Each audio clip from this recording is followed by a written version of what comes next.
سلام دوستان، امروز به شما برگرداندن فایل یا اینکه استفاده بردن خود قید کنی یعنی автосохранение رو نشان میدهم. اینها ساعت 10:17 است. مبادا اگر قوای برق خاموش شود یا اینکه بناخواست شما فایلتون رو سخرانی نکنید، قید نکنید، ما رو مستند کرده میتوانیم، برگردانده میتوانیم. حاضر از اینجا میبینیم سویدینیا اخیران بار ساعت 10:14 سخرانی شده است.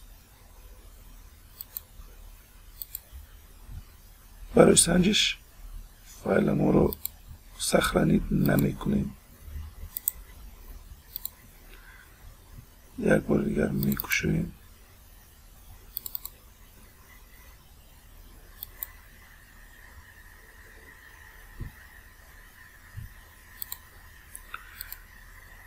چقدر که می بینید در پایان فایل سیوم ما وجود ندارد.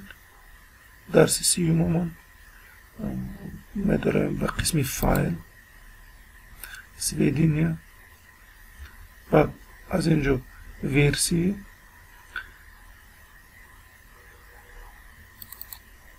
و این زیر میکنم.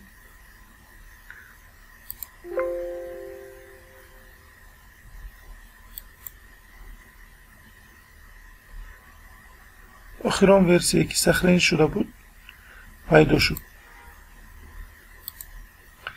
شما باز میتوانید فونکسیای автосохранение رو ایواز کنید. می‌داریم به قسم فایل پارامتر، بعد از اینجا می‌بینیم سخرانیه. از قسم سخرانیه کلیک автосохранение каждые 10 минут 10 минут نوشته شده است. ما این رو ایواز میکنیم با 1 minut، یعنی هر 1 دقیقه پس کامپیوتر خودش سخرانی میکنه.